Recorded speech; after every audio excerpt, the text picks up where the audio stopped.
Welcome back. Cecilia Morogwe, our sports anchor and correspondent, joins us right here in our Lagos studios. Of course, Celia, let's hit it.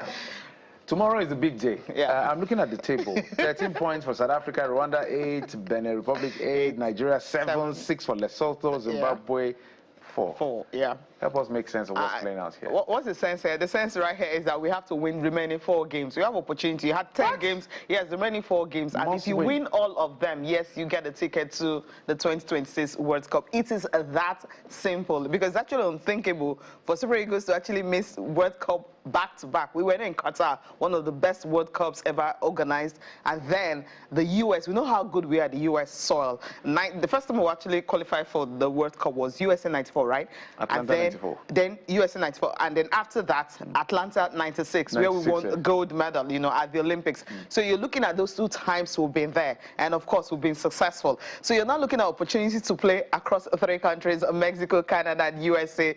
It's unthinkable that we will not be there. Well, it's easy, as I have mentioned, and the Super Eagles, I think they understand the mission. And what is the mission? What is the vision? Qualify for the World Cup. We win your remaining games. True Second was talking about they need to do the talking on the field of play. They understand how big of a task they're actually facing now.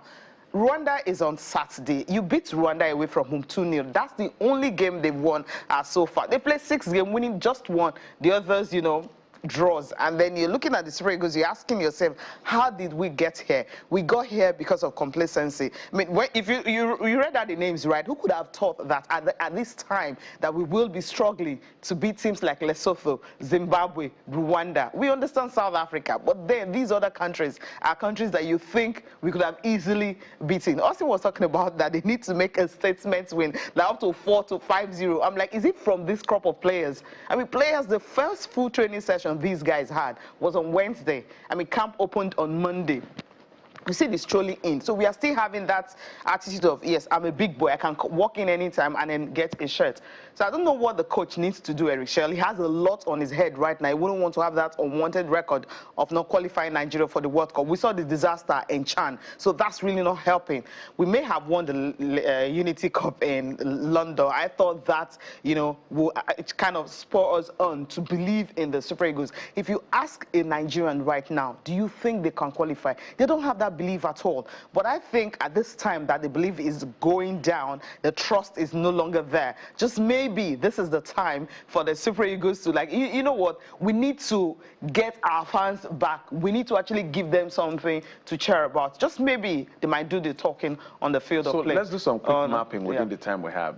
Quick mappings. What are our strengths? What are our weaknesses? Yeah, I think it's the midfield, really. We've not seen the connection between midfield and the attack. We are big on wing plays. We've not been saying that. We don't create chances. So you could see, if you check the game, we're not conceding goals because our defense is very solid and we have a good goalkeeper. But what happened in the midfield? Maybe we can have Ndidi and Oyekachi, maybe 2 of them pairing in the defense line, in the midfield. Maybe then you have likes of Moses Simon, Chukwueze, because we've got the stars, we've got the players, the Demola Lukmo, you've got Victor Osimhen, Siri Desas is back in the squad. So these guys, we know that they can actually score goals and then they can make some fantastic passes. So just maybe we can go back to our wing plays, just let that connection be there between the midfield and the attack. And once they get the ball, you don't need Osimhen to go to the midfield or the defense line to start struggling for balls for him to score. If he gets that supply, that connection, I think actually get us the goals we need, really. We just need to be scoring goals. That's what we've not been doing, really. We're not conceding so much, but we're not scoring.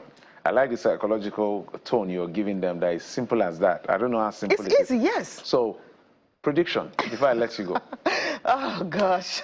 For me right now, really. a 0 win. Like, if 0 is winning, no. I don't care. We need to make a statement. We need to bring back that belief. I mean, a 3-0 win is perfect. 3-0, because we've not won at home since we started the World Cup qualifiers. Wow. Is that bad? Well, Super Eagles, you're out there. You're listening to us, I guess, from your hotel rooms and the coaching crew, I hope. Cecilia, thank you, and thank you for your patience. I know you've been waiting to come on. But we're going to maybe bring you back after that match to see whether your prediction was right or wrong. But we're hopeful. Amen. That...